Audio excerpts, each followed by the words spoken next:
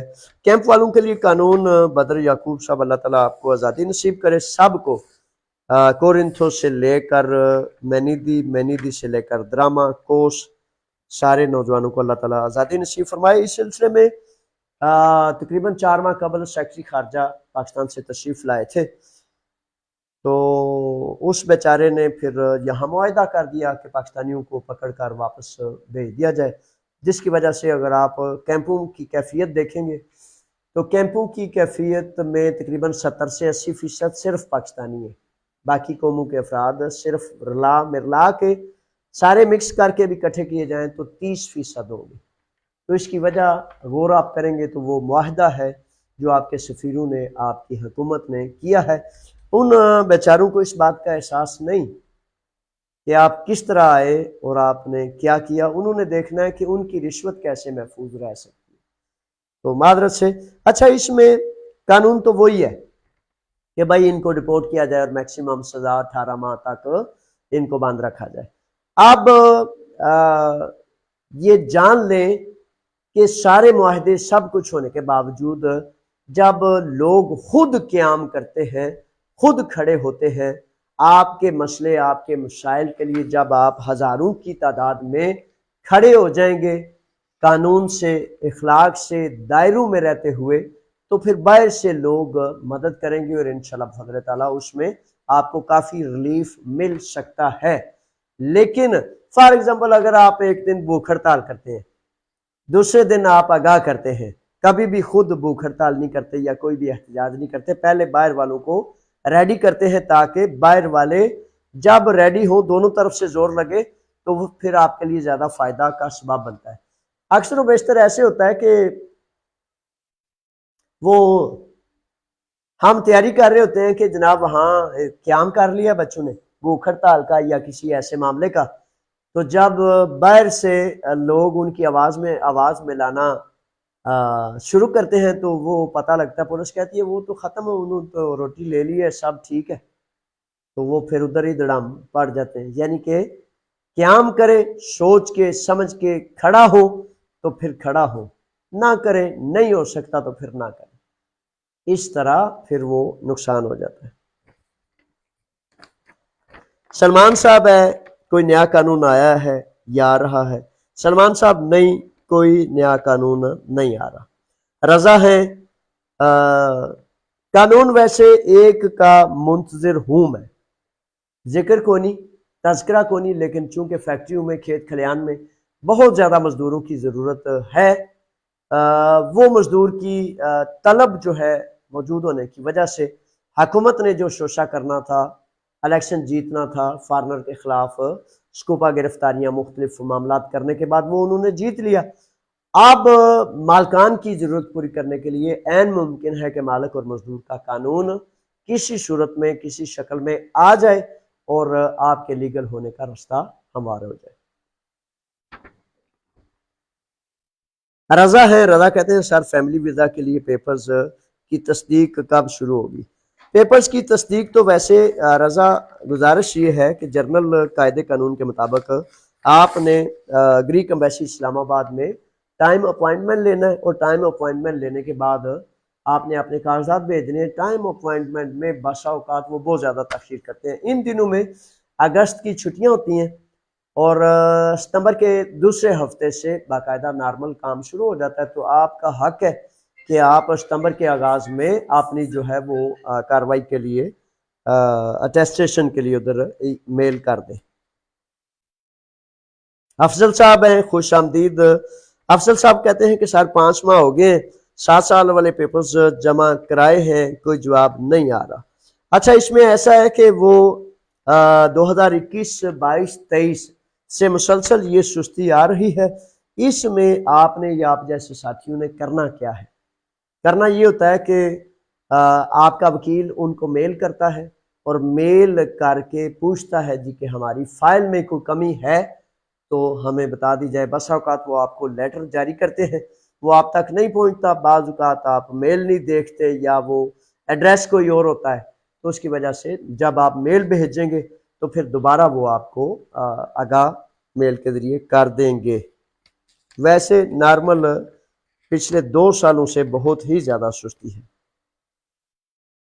خرم صاحب ہیں، خوش آمدید. خرم کہتے ہیں کہ سر میرا ویزا میڈیکل ٹیسٹ خراب ہونے کی وجہ سے نہیں لگا، اگر میڈیکل رپورٹ ٹھیک آ گئی تو کیا دوبارہ ویزا لگ سکتا ہے؟ بالکل لگ سکتا ہے. آپ اپنی کوشش کاوش جاری رکھیں اور آپ کو کوشش کرنی چاہیے. ظاہر ہے آبجیکشن جب دور ہو جائے گا تو پھر آپ کا ویزا لگنے کا امکان ہے انشاءاللہ. اچھا جی، بسما ہیں. بسما کہتی ہیں کہ سر میرے خاوند 2019 جون میں یونان آئے تھے، اب وہ بول رہے ہیں کہ بلو ویوسی لے کر انڈیا جا سکتے ہیں، واپسی پر کوئی مسئلہ تو نہیں ہوگا؟ اچھا ایسا ہے کہ اگر 2019 میں وہ یہاں آئے ہیں تو قانون 19 20 20 21 22 23 4 سال ہوئے، تو میری نظر میں کوئی ایسا قانون موجود نہیں. قانون 7 سال کا ہے، یا دوسرا قانون یہ ہے کہ اگر زرعی کام میں کہیں وہ کام کرتے ہیں تو اس میں عارضی جو ہے 3 ماہ کا عادیہ ارگاسیہ یاد یا پارامونی وہ بان سکتا ہے. اگر یہ ویویوسی اس قانون پر بنائی گئی ہے جو فار ایگزامپل آج کل ایک قانون چلا ہوا ہے کہ بھائی اگر کوئی فرد فار ایگزامپل معذرت سے یہ کسی پر مثال نہیں ہے لیکن قانون کی بات کر رہے ہیں کہ اگر کوئی فرد نشہ کرتا ہے اور اس کی زندگی کو خطرہ ہے تو قانون کے ذریعے اس کا آن لائن سسٹم کیا جا سکتا ہے کہ بھائی اس کی زندگی کو بڑا خطرہ ہے تو نشہ چھڑانے کے لیے، اس کی زندگی بچانے کے لیے اسے انسانی ہمدردی کی بنیاد پر پیپرز دیے جائیں. اگر وہ فرد واقعتاً بیمار نہیں یا اس عارضہ کا شکار نہیں یا کچھ ایسا ہے تو وہ چیٹنگ ہے، وہ 2 نمبری ہے. وہ بڑے سارے بندے مختلف ممالک میں اس طرح کے گئے ہیں لیکن واپس نہیں آ سکے کیونکہ چوری کہیں نہ کہیں پکڑی جاتی ہے. کوئی لوگ آ جاتے ہیں، کوئی لوگ نہیں آ سکتے. اب مجھے یہ نہیں پتا کہ یہ کون سی ویویوسی ہے، اگر تو اس طرح کی ہے تو پھر میں سمجھتا ہوں کہ خطرہ ہے، نہیں کرنا چاہیے.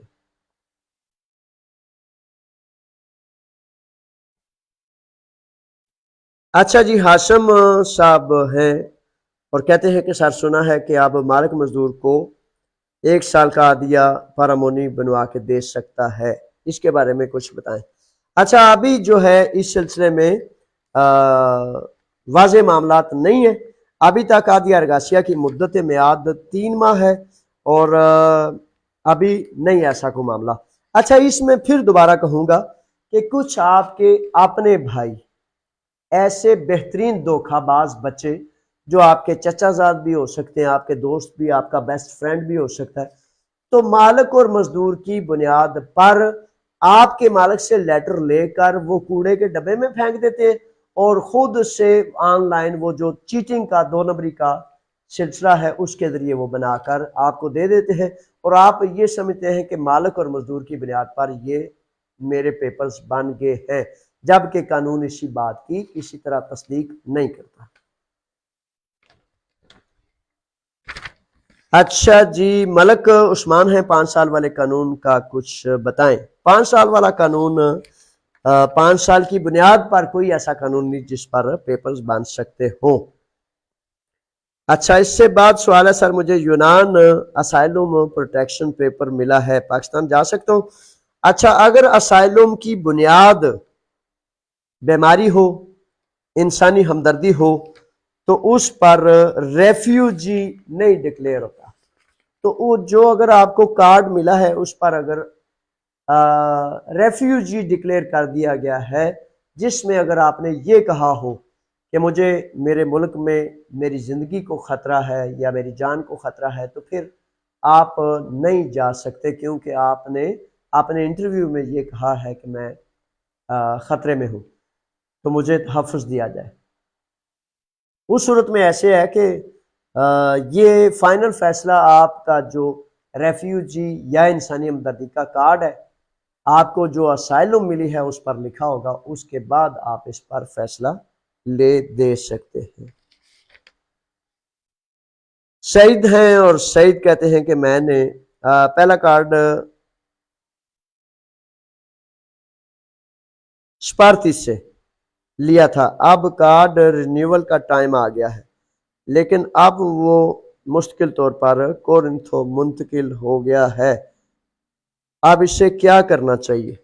اچھا، اگر مستقل طور پر پچھلے انسیماز وغیرہ کام سارا شو کر رہا ہے آپ کا گھر، تو پھر کورنتھو ہی جمع کرائیں، جہاں آپ مستقل بنیادوں پر رہ رہے ہیں پھر وہاں ہی آپ کو چاہیے کہ آپ اپنے پیپرز جمع کرائیں۔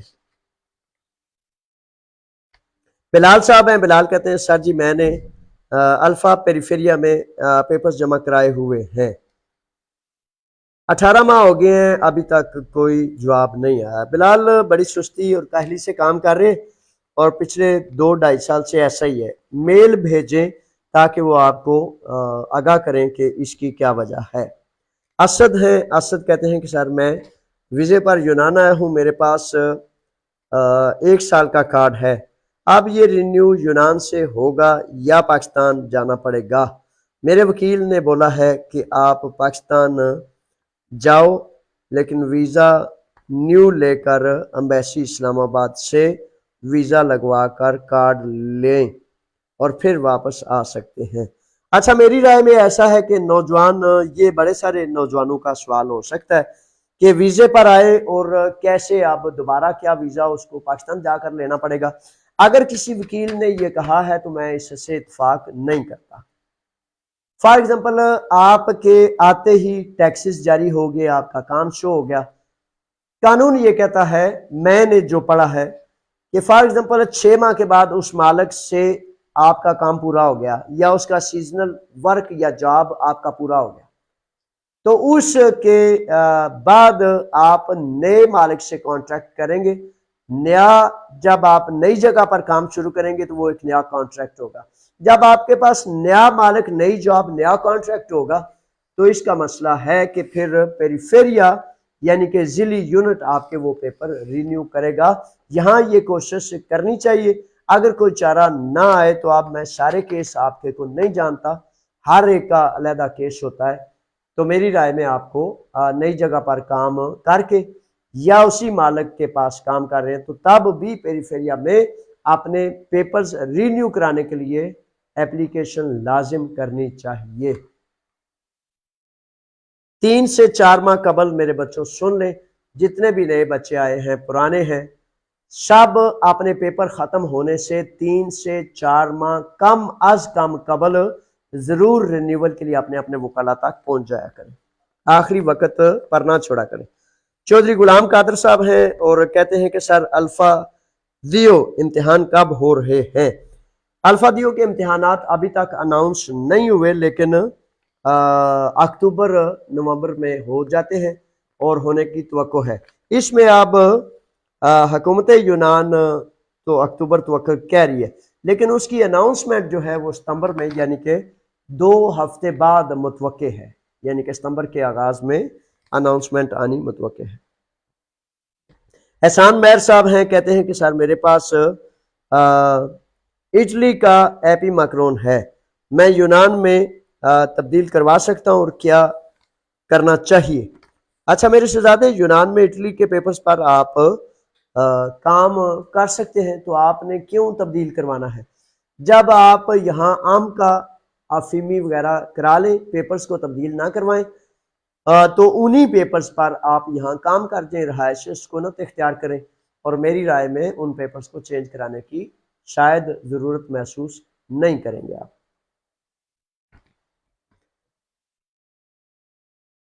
ملک اوان صاحب لکھتے ہیں کہ میں گریک پاسپورٹ لے سکتا ہوں، اس کی کیا شرائط ہے؟ میرے شہزادے، گریک پاسپورٹ ہر وہ فرد لے سکتا ہے جو 7 سال سے زائد مسلسل لیگل رہا ہو اور اس کے پاس مطلوبہ چیزیں موجود ہوں۔